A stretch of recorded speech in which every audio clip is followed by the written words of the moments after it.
Good evening everyone. आज हम start कर रहे हैं क्लास 9 का मैथ्स का प्रैक्टिस पेपर 2025-26 का। मैक्सिमम मार्क्स कितना है 80। टाइम कितना अलाउड होगा आपको 3 घंटे का टाइम अलाउड होगा। ये हिंदी मीडियम वाला पेपर है, ठीक है। निम्नलिखित निर्देशों को ध्यानपूर्वक पढ़ें और उनका पालन करें। इस प्रश्न पत्र में 38 प्रश्न है। यह प्रश्न 5 खंडों आ व स द और ई में विभाजित है। खंड आ में प्रश्न संख्या 1 से 18 बहुविकल्पीय प्रश्न है और 19 और 20 क्या है, अभिकथन और कारण पर आधारित प्रश्न है। उसके बाद खंड बा है में प्रश्न संख्या 21 से 25 है, अति लघु उत्तरीय प्रकार के प्रश्न हैं और 2 नंबर के हैं प्रत्येक। ऐसे ही सा वाले में 26 से 31 प्रश्न है, 3 नंबर के। खंड दा वाले में 32 से 35 क्वेश्चन दीर्घ वाले हैं, ये कितने नंबर के, 5 के। खंड ई में जो है प्रश्न 36 से 38 केस स्टडी आधारित प्रश्न है, जिसमें प्रत्येक 4 अंक का है, प्रत्येक के उपभाग है, यानी एक एक नंबर का क्वेश्चन है, एक एक नंबर का है और एक 2 नंबर का है। तो हम स्टार्ट करते हैं खंड आ से। बहुविकल्पीय प्रश्न, प्रश्न 1 से 20 तक बहुविकल्पीय प्रश्न है। प्रत्येक प्रश्न 1 अंक का है। कितने अंक का है, 1। तो प्रश्न 1 देखो क्या कहता है, निम्नलिखित में से कौन सी एक अपरिमेय संख्या है। कौन सी अपरिमेय संख्या है, क्या ये अपरिमेय संख्या है? नहीं। ये क्या है, इसका दशमलव प्रसार तो शांत है, ये परिमेय संख्या होती थी। बार वाली संख्याओं को हम पी बटे क्यू के रूप में लिख पाते थे, हमने करे थे ना क्वेश्चन। ये वाले भी क्या है, परिमेय संख्या है। तो अपरिमेय कौन सी हो जाएगी, देखो ये 0.40 1400 14300, देखो इसमें हर बार एक नया नंबर आ रहा है, तो ये हमारे पास क्या हो जाएगा, एक अपरिमेय संख्या, ठीक है। सेकंड वाला देखो, √2 निम्नलिखित घात का एक बहुपद है। कौन सी घात होगी इसकी, देखो ये कौन सा बहुपद है, शून्य बहुपद, तो घात इसकी क्या हो जाएगी, शून्य, ठीक है। थर्ड वाला विजिबल है ना, हाँ। थर्ड वाला देखो, थर्ड वाला क्या कहता है, द्वितीय चतुर्थांश में किसी बिंदु के भुज और कोटि क्रमशः है। बताओ द्वितीय चतुर्थांश में भुज और कोटि कितने होते हैं। तो देखो इस तरीके से, विजिबल है ना, हाँ। इस तरीके से हमने बनाया था, ये पहला चतुर्थांश होता है और ये क्या होता है, दूसरा। दूसरे में यहाँ पर x क्या है, माइनस, और y क्या है, प्लस। तो हमारे पास माइनस और प्लस ऑप्शन होगा, ऑप्शन सी।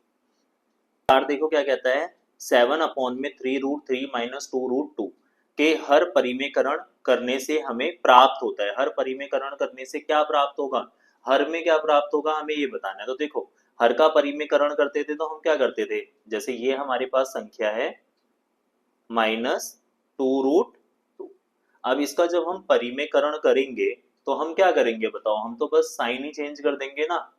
हमने क्या करा, माइनस का हमने प्लस कर दिया, 3√3 प्लस 2√2।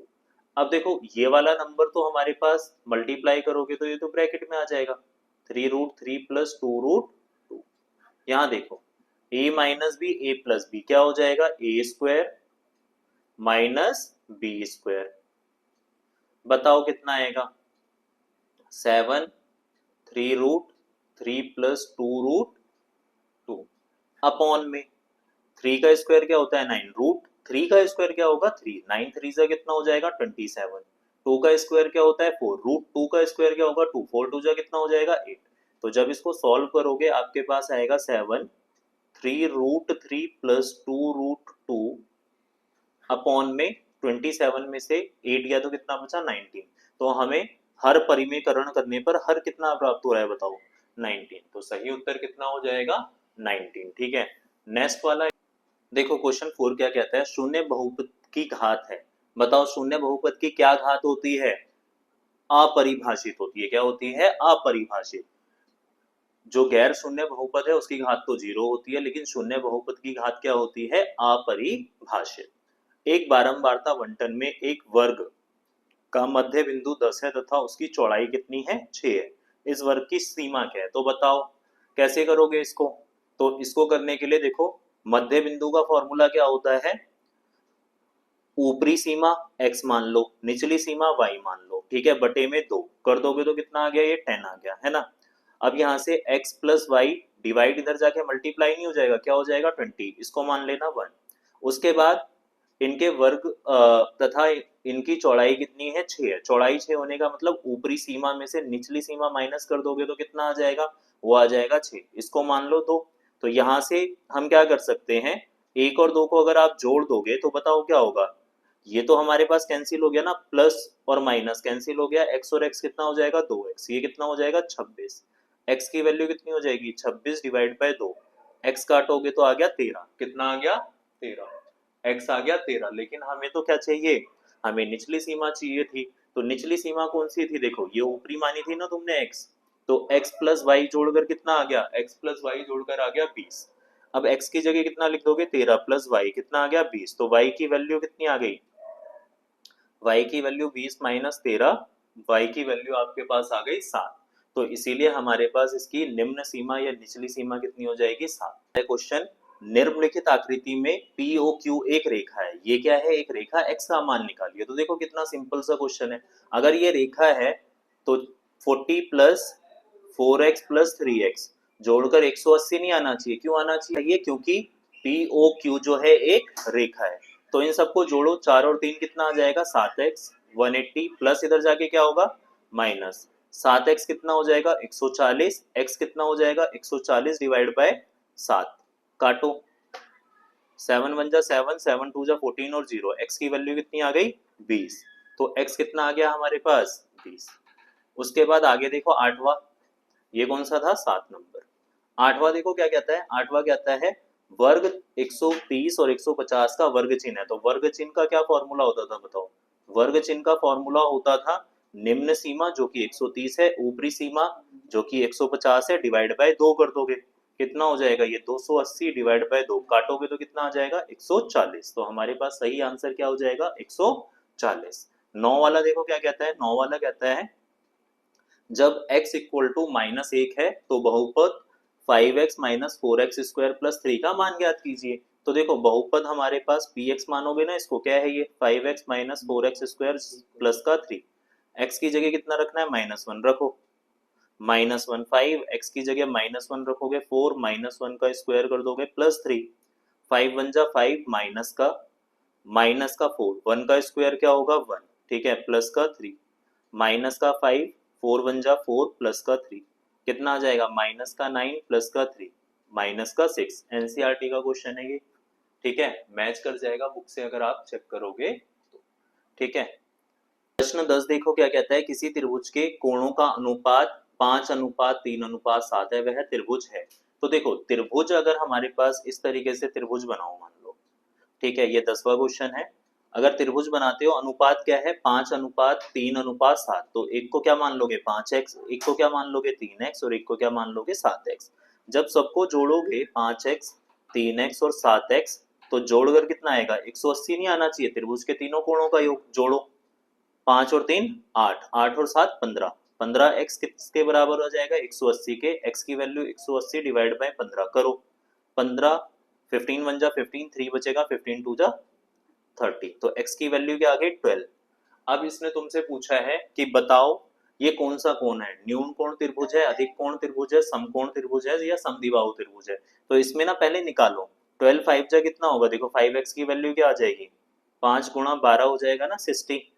ऐसी 7x की वैल्यू कितनी आ जाएगी 7x की आ जाएगी 7 इंटू में 12, 12 7 जा कितना होता है 84, और 3x की वैल्यू कितनी आ जाएगी 3 इंटू में 12, 3 12 जा कितना होता है या 12 3 जा 36, ठीक है। तो यहाँ पर सारे के सारे 90 से कम आ रहे हैं ना 90 डिग्री से, तो ये क्या हो जाएगा न्यून कोण त्रिभुज।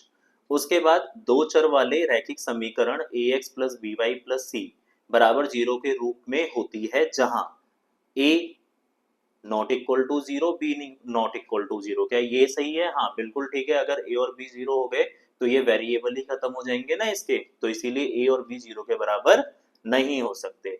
अगला वाला देखो, निम्नलिखित आकृति में यदि OP समांतर RS है, OPQ 110 डिग्री है, कहाँ है OPQ ये वाला 110 डिग्री है, QRS ये 130 डिग्री है, PQR निकालना है। ये एनसीईआरटी का ही बिल्कुल सेम क्वेश्चन है, आपको पता था ना क्या करना था, इसमें पैरेलल खींचोगे, पहले क्या खींचोगे पैरेलल, क्या करोगे कंस्ट्रक्शन करनी पड़ेगी आपको, यानी रचना करनी पड़ेगी। क्या करोगे आप? रचना करोगे। रचना में क्या करोगे?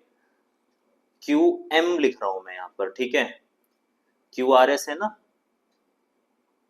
पी क्यू आर है ना, तो मैं लिख रहा हूं, क्या लिख रहा हूं रचना में? क्यू एम जो है वो समांतर खींच दिया मैंने आर एस के।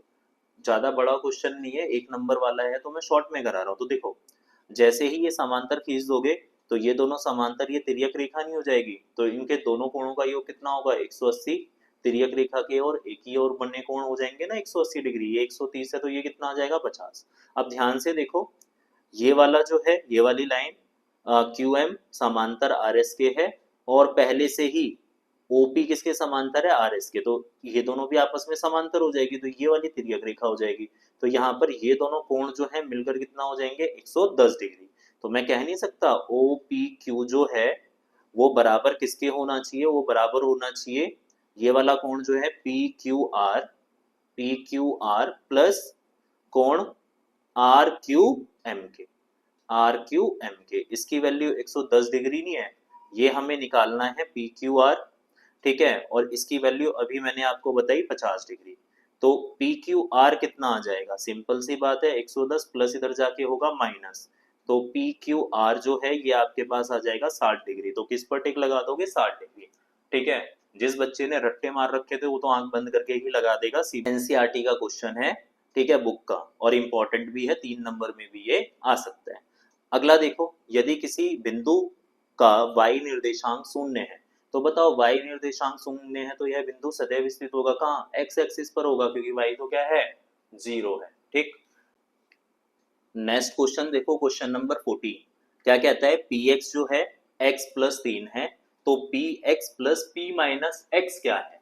तो यहाँ देखो ध्यान से, क्वेश्चन नंबर 14 है ये, बताओ px कितना दे रखा है? px दे रखा है x plus 3, p minus x कैसे निकालोगे?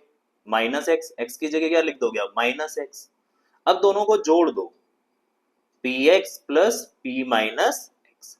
बताओ जोड़ोगे तो पी एक्स की वैल्यू एक्स प्लस 3 थी, और इसकी वैल्यू क्या है? Minus x plus 3। जोड़ो, माइनस और प्लस एक्स खत्म हो जाएगा, 3 और 3 जोड़कर कितना आ जाएगा? 6। तो आंसर कितना आ जाएगा? 6, ठीक है। यदि दो समांतर रेखाओं को प्रतिच्छेद करने वाली एक तिर्यक रेखा के एक ही ओर बने दो अंतः कोणों का अनुपात 2:3 है, तो बड़ा कोण क्या होगा?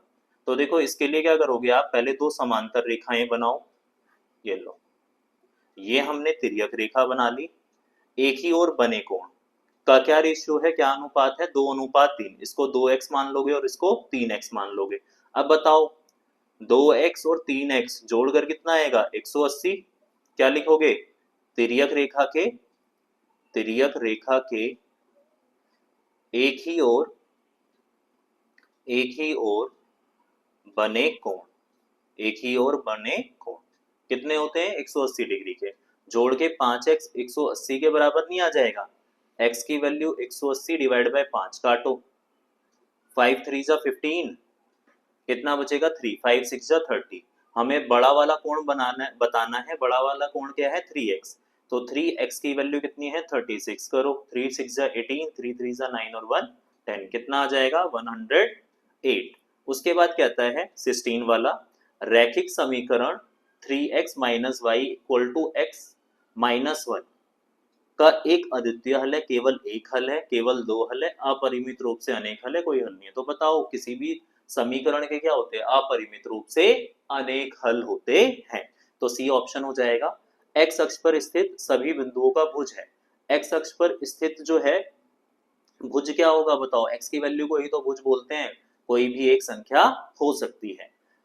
2√3 प्लस √3 जोड़ोगे तो 2 यहाँ पर थे, एक और जोड़ के 3√3 बन जाएगा, ठीक है। अब देखो यहाँ पर हमारे पास नेक्स्ट वाला जो है, विजिबल है ना? हाँ, नेक्स्ट वाला देखो क्या कहता है, असर्शन रीजन है। क्वेश्चन नंबर 19 देखो, 0.329 एक शांत दशमलव है, क्या ये बात सही है? हाँ, शांत दशमलव है ये वह दशमलव जिसमें कोई अंक या अंकों का समूह आवधिक रूप से दोहराया जाता है तो उसे आवर्ती या अशांत आवर्ती दशमलव कहते हैं। क्या ये बात भी सही है? हाँ। क्या ऊपर वाले की क्या ये व्याख्या कर रहा है? नहीं। अगर ऊपर वाले की ये व्याख्या नहीं कर रहा तो इसका मतलब ये भी सही है, ये भी सही है। तो दोनों सही किसमें होते हैं? बी वाले में। देखो दोनों अभिकथन ए और कारण आर सत्य है और कारण आर अभिकथन ए की सही व्याख्या नहीं करता। दोनों है तो ठीक, तो आंसर कितना हो जाएगा? बी। उसके बाद देखो अगला 20 वाला देखो, कहता है अभिकथन ए बिंदु 3 2 से अपरिमित रेखाएं गुजरती हैं। क्या ये बात सही है? हाँ। बिंदु 3 और 2, एक बिंदु से कितनी रेखाएं गुजर सकती है? अपरिमित रूप से अनेक रेखाएं गुजर सकती हैं। कारण दो चर वाले रैखिक समीकरण के अपरिमित रूप से अनेक हल होते हैं। हाँ, अनेक हल तो होते हैं लेकिन ऊपर वाले से कोई भी इसका लिंक नहीं है। क्या ये दोनों सही है? हाँ, दोनों सही है। तो अभी भी ऑप्शन क्या आ जाएगा आपके पास? बी। क्या आ जाएगा उत्तर? बी। ठीक है, अब हम देखो खंड ई 36 से 38 प्रकरण अध्ययन आधारित प्रश्न है, यानी ये केस बेस है। प्रत्येक प्रश्न 4 अंक का है। विद्यार्थियों के समूह को एक बहुपद px बराबर 6x square plus 17x plus 5 दिया गया है। उन्हें इस बहुपद से संबंधित समस्याओं को हल करने के लिए गुणनखंड प्रमेय और मध्य पद विभाजन विधि के अपने ज्ञान का प्रयोग करने को कहा गया। उपयुक्त जानकारी के आधार पर निम्नलिखित प्रश्नों के उत्तर दीजिए। पहला क्या कहता है? बहुपद px की घात बताइए। तो देखो x की सबसे बड़ी पावर क्या है? 2, तो घात क्या हो जाएगी? 2। ठीक है, ये तो हो गया 2। पहचानिए px रैखिक है, द्विघात है या त्रिघात है। तो बताओ मैक्सिमम घात जो है 2 है ना, तो ये क्या हो जाएगा? द्विघात बहुपद। क्या हो जाएगा? द्विघात बहुपद। तीसरा कहता है मध्य बिंदु विभाजन विधि का उपयोग करके px के गुणनखंड कीजिए। तो देखो px के जब गुणनखंड करोगे ना, तो यहाँ पर हम तीसरा करा रहे हैं आपको 36 का 3। कैसे करोगे आप 36 का 3? तो इसके लिए आपको क्या करना है? बहुपद लिखो, क्या है? 6x square plus 17x plus क्या है हमारे पास? 5। तो जब मध्य पद विभाजन विधि लगाते थे तो हम क्या करते थे? मिडल टर्म स्प्लिट मेथड बोलते हैं इसको। ठीक है, तो 6 और 5 को गुणा करते थे। 6 और 5 को गुणा करने पर कितना आएगा? 30। कितना आएगा? 30। अब ऐसे इसको बांटना था 30 को कि जमा करे तो 17 आ जाए और गुणा करे तो कितना आ जाए? 30। तो 15 इंटू में 2 30 आ जाएगा ना गुणा करने पर, और जमा करने पर 17। तो इस 17 को आप लिख दोगे 2x और 15x, और ये कितना हो जाएगा? 5। अब यहाँ से देखो क्या कॉमन ले सकते हो? 2 के टेबल में 6 भी आता है और x भी, तो 2 और x कॉमन आ जाएगा। 2 3 जा 6 हो जाएगा। x स्क्वायर में से x ले लोगे तो x, इसमें से तो पूरा ही कॉमन ले लिया, क्या बचेगा? 1। यहाँ पर देखो 5 कॉमन आ जाएगा। 5 3 जा 15, x का x हो जाएगा और 5 1 जा 5। बताओ 3x प्लस 1 तो दोनों में कॉमन है, तो यहाँ ब्रैकेट में क्या बच जाएगा? यहाँ बचेगा 2x और इधर बचेगा 5। ये हो गया उत्तर। और में इसने क्या रखा है? P-3 और P3 का मान ज्ञात कीजिए। ठीक है, P-3 और P3 का मान ज्ञात करना है। तो इसके लिए आपको सबसे पहले क्या निकालना पड़ेगा? Px देखो क्या दे रखा है आपको? 6x स्क्वायर प्लस का 17x प्लस का 5। ठीक है, P पहले -3 में निकाल रहा हूँ। ठीक है, P-3 पहले मैं निकाल रहा हूँ। तो देखो क्या करोगे, जहां x है उसकी जगह -3 नहीं पुट कर दोगे? क्या पुट कर दोगे? -3। 6 3 का स्क्वायर क्या होगा? 9, माइनस का प्लस ही हो जाएगा तो 9 हो जाएगा। प्लस माइनस क्या होता है? माइनस। कितना हो जाएगा ये? 51 प्लस का 5। 6 9 जा 54 माइनस 51 प्लस का 5। बताओ 54 में से 51 गया, 3 बचा प्लस 5, कितना आ जाएगा? 8। कितना आ जाएगा? 8। उसके बाद P3 निकालो। P3 जहां पर x है वहां पर अब क्या पुट कर दोगे? 3। ठीक है, कितना मैंने पुट कर दिया? 3। 6 3 का स्क्वायर क्या होता है? 9। 17 3 जा कितना होगा? 51 और 5। 6 9 जा कितना होता है? 54 प्लस 51 प्लस 5। जोड़ो 50 और 50 100, 105 110। अब आपको क्या बताना था? P-3 plus P3। कैसे करोगे? P-3 तो आपने निकाला 8, P3 कितना निकाला? 110। ऐड करके कितना आ गया? 180। आंसर 37 नंबर वाला क्वेश्चन देखो क्या कहता है। 37, एक शिक्षक ने 40 विद्यार्थियों द्वारा एक सप्ताह में टेलीविजन देखने में बिताए गए घंटों की संख्या दर्ज की। एकत्रित आंकड़े नीचे दिए गए हैं। हमारे पास ये आंकड़े दिए गए हैं, उपयुक्त जानकारी के आधार पर निम्नलिखित प्रश्नों के उत्तर दीजिए। कितने विद्यार्थियों ने ठीक 2 घंटे टीवी देखा? तो इसके लिए अभी बारंबारता सारणी हम बनाएंगे, उससे पता चल जाएगा। कितने विद्यार्थियों ने ठीक 4 घंटे टीवी देखा? वही बारंबारता सारणी बनानी पड़ेगी। उपरोक्त आंकड़ों से एक बारंबारता सारणी बनाइए। तो पहले हम बारंबारता सारणी ही बनाते हैं। 37 में 37 का पहले 1 और 2 के लिए जगह छोड़ दो, एक एक नंबर में आ जाएगा, एक एक पॉइंट में ही आंसर आ जाएगा। 3 के लिए सारणी बताओ, कौन सी बनानी है? बारंबारता बारंबारता सारणी। क्या बनानी है? बारंबारता सारणी बनाओ। इस तरीके से ही तो बनाते थे बारंबारता सारणी। ठीक है, इसमें मैं मिलान चिन्ह को इंक्लूड नहीं कर रहा हूँ, 9th क्लास में हो तो मिलान चिन्ह हम नहीं ले रहे हैं। ठीक है, तो यहाँ पर लिखोगे घंटों की संख्या। क्या लिखोगे? घंटों की संख्या। और यहाँ पर क्या लिख दोगे? विद्यार्थियों की संख्या। विद्यार्थियों की संख्या बताओ। यहाँ पर आप फटाफट से कॉलम बनाइए। कहाँ तक है? 6 तक नंबर है हमारे पास, 1 2 3 4 5 और 6। और यहाँ पर कुल लिखना भी जरूरी है। ठीक है, एक गिनो कितनी बार आ रहा है? एक कितनी बार आ रहा है? देखो, 1 2 3 4। कितनी बार आ गया? 4 बार। दो गिनो कितनी बार आ रहा है? 1 2 3 4 5 6 7 8 और एक 9। कितनी बार? 9 बार। उसके बाद 3 गिनो कितनी बार आ रहा है? 3 आ रहा है, 1 2 3 4 5 6 7 8 बार। तो कितना लिख दोगे? 8। 4 बताओ कितनी बार आ रहा है? 1 2 3 4 5 6 7 बार। कितना लिख दोगे? 7। 5 कितनी बार आ रहा है? गिनो, 1 2 3 4 5 6 और 7। 7 बार। 6 कितनी बार आ रहा है? 6 गिनो, 1 2 3 4 और 5। जोड़ो, कितने का आंकड़ा था ये? 40 का था ना। चेक करो, 40 आ रहा है। 4 और 9 13, 13 और 7 20, 20 और 8 28, 28 और 7 35 और 5 40। ठीक है, अब इसके बाद बताओ कितने विद्यार्थियों ने ठीक 2 घंटे टीवी देखा? 9। तो क्या लिखोगे? 9 विद्यार्थियों ने ठीक 2 घंटे टीवी देखा। ठीक है, फिर दूसरा कहता है कितने विद्यार्थियों ने ठीक 4 घंटे टीवी देखा? 4 घंटे वाले 7। क्या लिखोगे? 7 विद्यार्थियों ने ठीक 4 घंटे टीवी देखा। ठीक है, उसके बाद अथवा में है तो अथवा वाला भी प्रश्न देख लो, छोड़ना नहीं है अभी पेपर में। आप इनमें से कोई एक करोगे।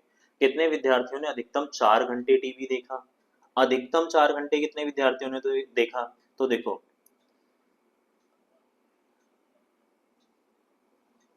कितने विद्यार्थियों ने अधिकतम 4 घंटे टीवी देखा ना। अधिकतम का मतलब ज्यादा से ज्यादा 4 घंटे ना, उससे ज्यादा नहीं होना चाहिए।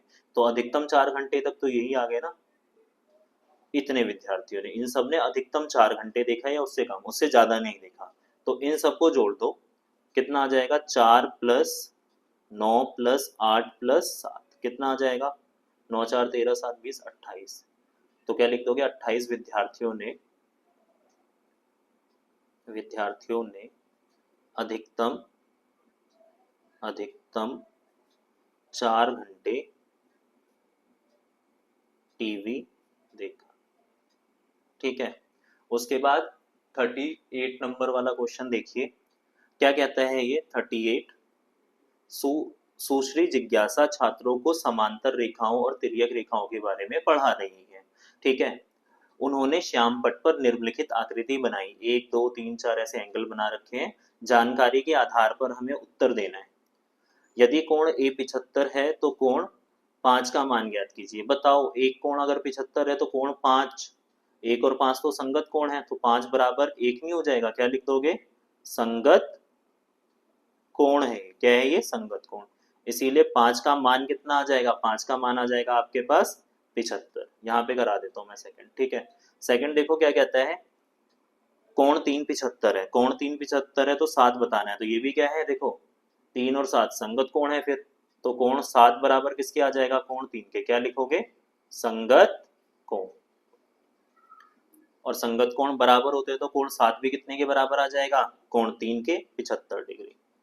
उसके बाद आगे ये बोलता है कोण 4 105 है तो 3 और 8 ज्ञात कीजिए। तो देखो पहले कोण 3 और 8 को जोड़ो, देखो कहां पर है, ये 3 है ये 8 है, तिर्यक रेखा के एक ही ओर बन रहे हैं ना कोण, तो इसको जोड़कर कितना आने वाला है 180 डिग्री। क्या लिखोगे, तिर्यक रेखा के एक ही ओर बने कोण, तिर्यक रेखा के एक ही ओर बने कोण, एक ही ओर बने कोण। उसके बाद आगे देखो और में क्या रखा है, कोण 5 जमा कोण 6 जमा कोण 7 जमा कोण 8 बराबर, तो देखो 5 6 7 8 पूरा कंप्लीट बन रहा है ना, ये 360 का होता है, क्या लिखोगे, संपूर्ण कोण। ठीक है, क्या लिखोगे, संपूर्ण कोण, विजिबल है ना, हाँ, क्या लिखोगे, संपूर्ण कोण।